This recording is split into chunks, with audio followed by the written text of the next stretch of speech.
Assalamualaikum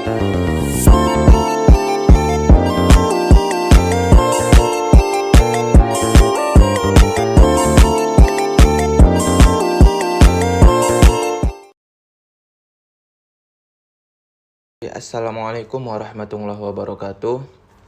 Perkenalkan, nama saya Sandika Ilham Muhammad. Saya dari Manajemen Keuangan Negara. Nah, di sini kita akan masuk ke part 2 dari pembahasan kita tentang bab 7, materi pertemuan 7 Matematika Ekonomi, yaitu barisan dan deret. Jadi kita masuk ke contoh soalnya yang dari latihan sebelumnya karena nggak cukup waktu, jadi saya buat ke sini. Nah, sini soalnya, hitung uang yang harus diinvestasikan agar memperoleh $15.000 yang akan diterima 3 periode lagi pada tingkat diskonto 8% jika bunganya yang pertama sederhana dan yang kedua majemuk. Oke, ini tinggal masukin rumus aja ya. Yang pertama itu pada saat dia sederhana, PT sama dengan P0 dikali 1 ditambah RT. Nah, yang ditanya apa? Uang yang harus diinvestasikan. Uang yang harus diinvestasikan. Berarti yang ditanya itu P0-nya teman-teman. PU atau P0 terserah dah. Yang penting P0 ini awalnya gitu. Uang yang diinvestasikan. Oke. Jadi ini kita ganti rumusnya. Jadi P0 sama dengan PT per 1 ditambah RT. PT-nya berapa? Yang ini ya. 15.000. Hasil akhirnya gitu. 15.000 per 1 ditambah R-nya ini 8%. Dikali T-nya 3 periode kali 3. Sama 15.000 per 1 ditambah 8 per 100 dikali 3. Pokoknya nanti kita cari hasilnya, nanti akan didapat ini 12.096,77. Ini untuk dia bunga sederhana. Kemudian gimana? Kalau bunga majemuk tinggal masukin rumus juga. Tapi awalnya rumusnya bagaimana? PT sama dengan P0 dikali 1 ditambah I pangkat T. Yang ditanya P0, kita ganti lagi. Jadi P0 sama dengan PT per 1 ditambah I pangkat T. Oke. PT-nya berapa? 15.000 per 1 ditambah, ini 8% kan 0,8 kan? Pangkat 3. Artinya ini 15.000 per 1,8 pangkat 3. Berapa ini? 11.907,48. Ini kalau dicari nanti di kalkulator. Oke. Kita masuk ke yang selanjutnya, anuitas. Nah, apa itu anuitas? Jadi anuitas adalah rangkaian pembayaran yang dibuat secara periodik dalam jumlah yang tetap selama jangka waktu tertentu. Jadi langsung aja kita ke ini nih. Jadi ini tuh merupakan rangkaian pembayaran ya teman-teman. Misalkan kayak cicilan mobil, cicilan motor, begitu contohnya. Jadi ini ada present value atau nilai masa sekarang.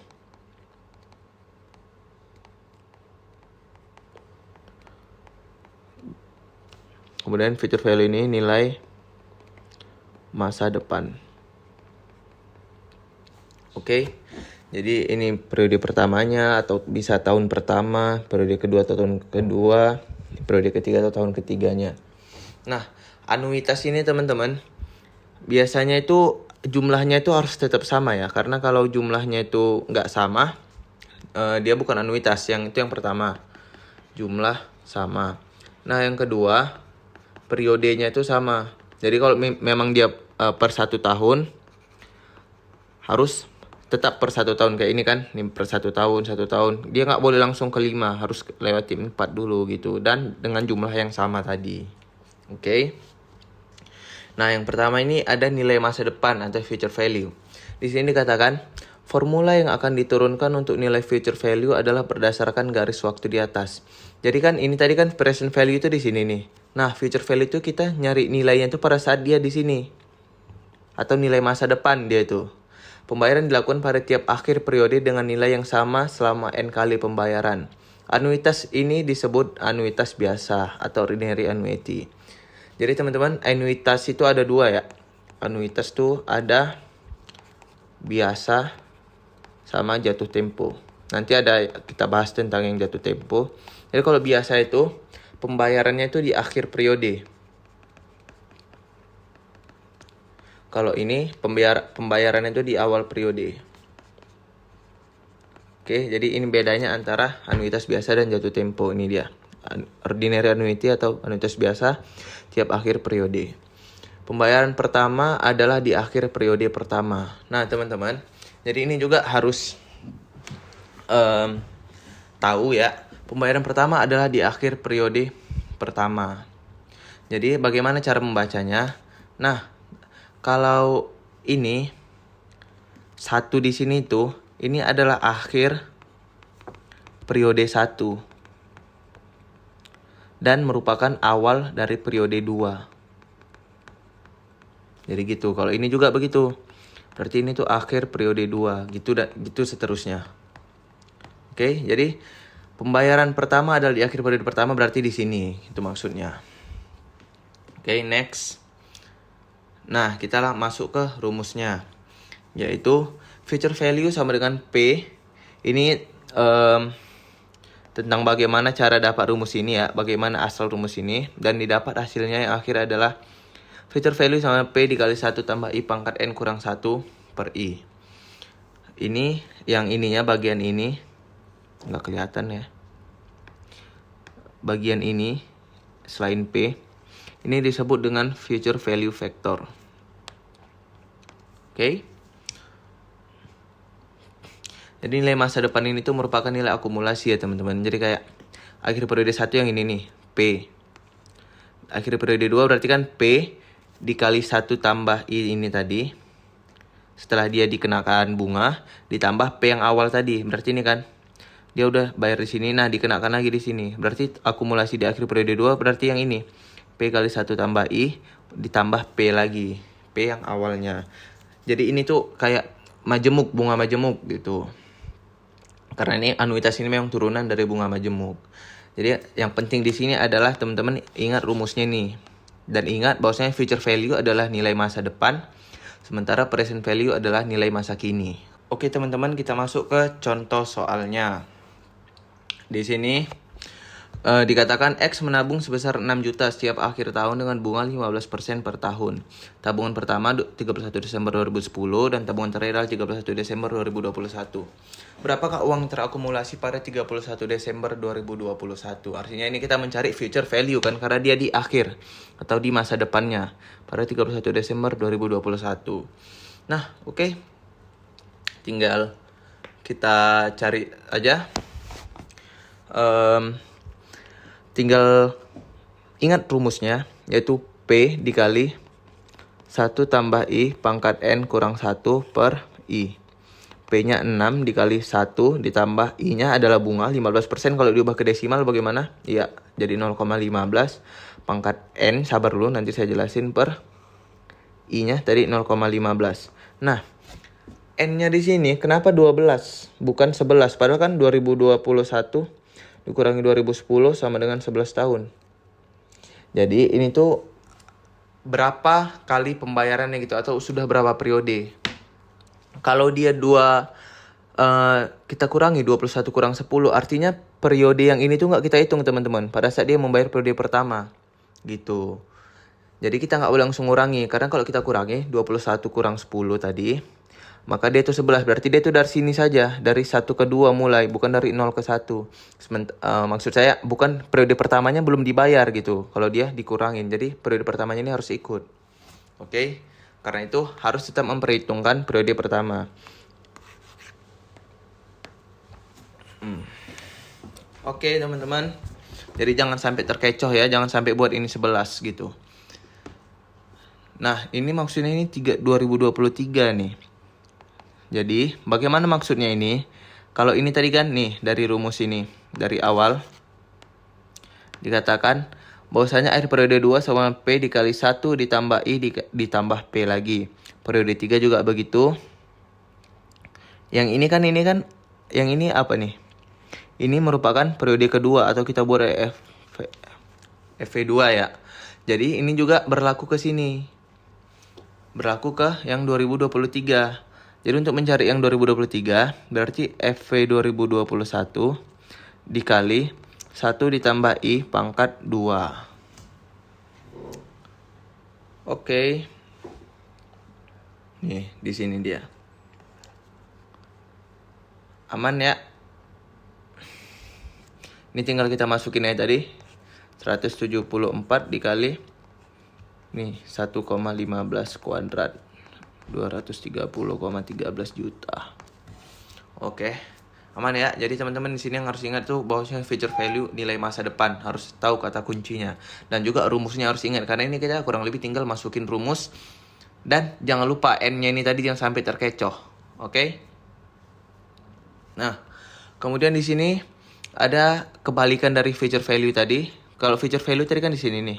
Kalau present value dia itu di sini di awal atau nilai saat ini. Pembayaran dilakukan pada tiap akhir periode dengan nilai yang sama N kali pembayaran. Ini sama aja kayak future value. Pembayaran pertama adalah di akhir periode pertama, sama kayak future value. Nilai PV adalah satu periode sebelum pembayaran pertama dilakukan. Next. Oke, kita masuk ke present value-nya. Akan ditentukan nilai uang saat ini atau PV yang akan terakumulasi sebesar FV setelah N periode. Jadi di sini maksudnya itu ada perbedaan antara PV dan FV. Kalau PV akan ditentukan nilai uang saat ini, PV itu ditentukan terakumulasinya itu sebesar FV setelah N periode. Jadi maksudnya PV ini akan kita cari sesuai dengan akumulasi EV tapi N periode, ada jangka waktunya gitu teman-teman. Atau kita langsung ke contoh soal aja nanti ya. Di sini teman-teman harus ingat rumus PV atau present value-nya. PV dan EV jangan sampai tertukar ya teman-teman. Karena dikit-dikit aja bedanya. Nah, kita langsung ke contoh soalnya aja. Di sini X menabung sebesar 6 juta setiap akhir tahun dengan bunga 15% per tahun. Tabungan pertama dimulai 31 Desember 2010 dan tabungan terakhir 31 Desember 2010. Berapakah nilai sekarang? Oh, soalnya sama kayak tadi aja. Sama kayak contoh yang tadi. Oke. Nah, jadi ditanya itu present value itu di sini. Kalau tadi kan soal tadi kan yang ini. 2021. Nah, ini dia di sini. Di awal. Masukin aja rumusnya udah. PV sama dengan P dikali 1 kurang 1 plus I pangkat minus N per I. Dah, ini tinggal ikutin ini aja, tinggal masukin 6 dikali 1 dikurang 1,15, kan dari 1 ditambah 0,15, 1 tambah bunganya tadi, pangkat minus 12 per 0,15, didapat nanti 32,52 juta. Oke, masih aman ya karena kita tinggal masukin rumus saja dan ada yang harus diingat tadi yang sudah saya bilang, mulai dari N-nya, rumusnya harus diingat. Dan kita masuk ke anuitas due atau jatuh tempo. Ini lawannya sih anuitas biasa tadi. Kalau anuitas biasa kan dibayarnya di akhir periode.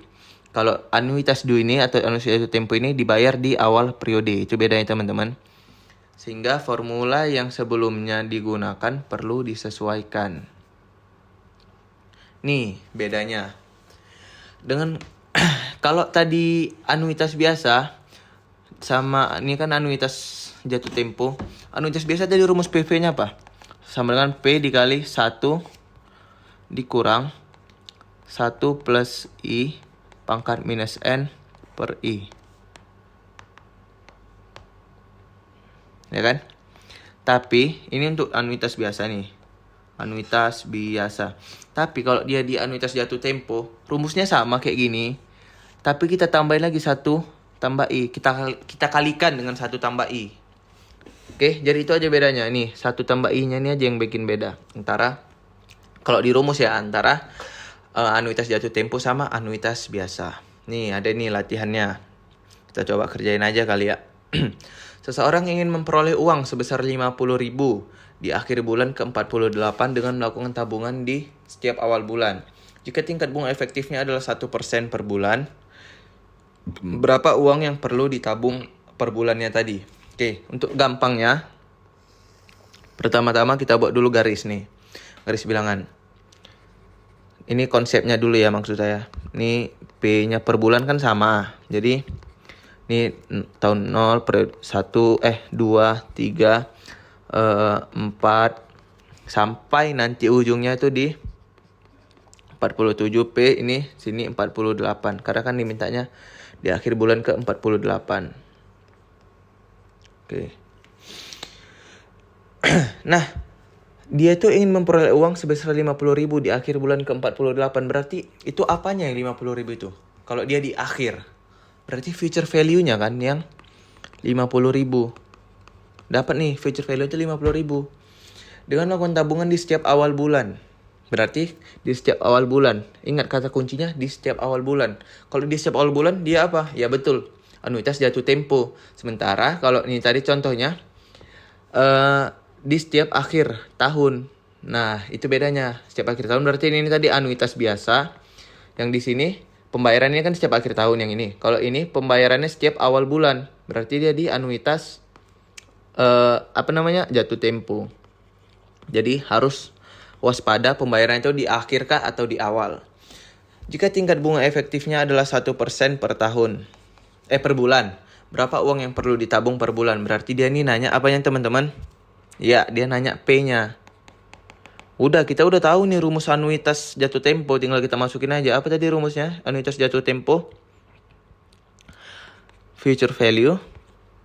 P dikali 1 ditambah I pangkat N min 1 per I dikali 1 ditambah I. Ya kan?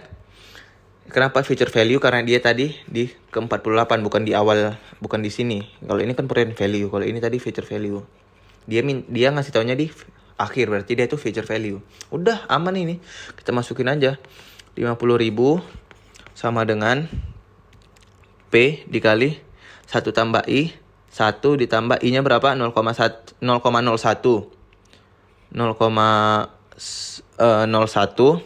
dipangkatkan N 48 kan? Ini 48 dikurangi 1 per I-nya tadi 0,01 kali 1,01 dari ini 1 tambah I. Udah, ini tinggal nanti cari aja jawabannya. Nanti akan didapat hasil akhirnya itu sama dengan 808,61 ini P-nya. Oke. Aman. Mudah-mudahan ya. Kita masuk ke perpetuitas. Perpetuitas atau perpetuity adalah anuitas tanpa adanya tanggal terakhir pembayaran. Dengan kata lain, jumlah pembayarannya tidak terbatas. Dari rumus PV, nilai sani dan perpetuitas. Nah, jadi ini maksudnya gini teman-teman. Perpetuitas ini merupakan anuitas juga, tapi dia itu nggak ada tanggal terakhir pembayaran, jadi dia itu tidak terbatas. Tadi apa rumus PV? Ini udah dijabarkan juga. PV sama dengan P dikali 1 dikurang 1 plus I pangkat minus N per I. Oke. Nah, N-nya itu nggak ada batas waktunya, berarti N-nya ini nggak hingga teman-teman, tidak hingga. Apapun yang dipangkatkan dengan tidak hingga, dia tuh nilainya tuh akan sangat kecil gitu. Akan sangat kecil. Oke. Jadi itu bisa kita anggap itu karena dia sangat kecil itu kita anggap aja nggak ada. Artinya ini tuh kita anggap hilang ini yang di sini. Kita anggap hilang. Jadi hilang. Jadi P dikali 1 per I. Maka didapatlah rumus ini. PV sama P per I. Ini rumus untuk perpetuitas. Ingat ya ini teman-teman. Formula di atas menggunakan asumsi pembayaran pertama adalah 1 periode dari sekarang. Jadi ini tuh asumsinya itu dari sekarang. Jika pembayarannya adalah mulai saat ini, maka perlu disesuaikan. Maksudnya itu yang ini tadi tuh, ini kan, ini tuh dia tuh udah 1 periode, udah ada 1 periode. Kalau ini tuh dia baru mulai gitu, dia dimulai sekarang saat ini. Jadi itu tadi bedanya. Nah di sini ada contohnya. Berapa nilai sekarang dari perpetuitas atau anuitas abadi ya? Atas pembayaran 100.000 per akhir tahun pada tingkat bunga 8%. Udah, tinggal kita masukin aja ke rumus. Apa tadi rumusnya? P per I, 100.000 per bunganya 8% yaitu 0,08 sama dengan 1.250.000. Next, pembayaran cicilan atau amortisasi pinjaman. Nah, ini kasus nih, ada contoh soalnya langsung nih. Mr. Y membeli rumah seharga $84.000 dengan ketentuan DP sebesar 20%. Rumah tersebut dibeli dengan pinjaman selama 15 tahun dengan cicilan pada akhir bulan. Bunga yang dikenakan adalah 8% setahun. Berapa cicilan bunganya? Berapa cicilan bulanannya? Berarti yang ditanya adalah P. Kalau cicilan berarti yang ditanya adalah P. Pertama itu kita mengetahui dia tuh bayar DP dulu teman-teman, sebesar 20%. DP-nya tuh adalah 20%. Jadi dia udah bayar 20% dari total harga rumah. Berarti 20% dari 84.000 kan 16.800.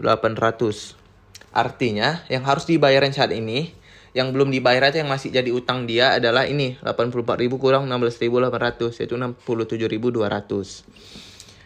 Kemudian rumah tersebut dibeli dengan pinjaman selama 15 tahun. 15 tahun dengan cicilan pada akhir bulan. Berarti karena dia per bulan, kita harus kalikan nih. 15 dikali 12. Berapa hasilnya? Ini 180. Bunga yang dikenakan adalah 8% per tahun. Berarti I-nya 8% per 12. 12 ini dari per tahunnya ya teman-teman. Berapa cicilan bulanannya? Oke, kita masukin ke rumus present value. Kenapa? Karena dia ini di awal ya teman-teman.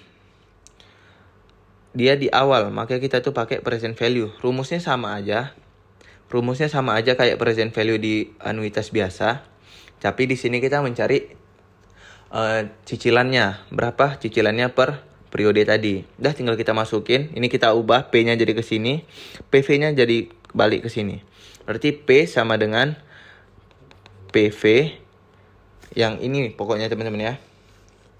PV per 1 kurang 1 tambah I pangkat minus N per I. Ini intinya kita kayak ubah rumusnya menjadi P sama dengan. Udah tinggal kita masukin setiap yang kita punya tadi. PV-nya adalah 67.200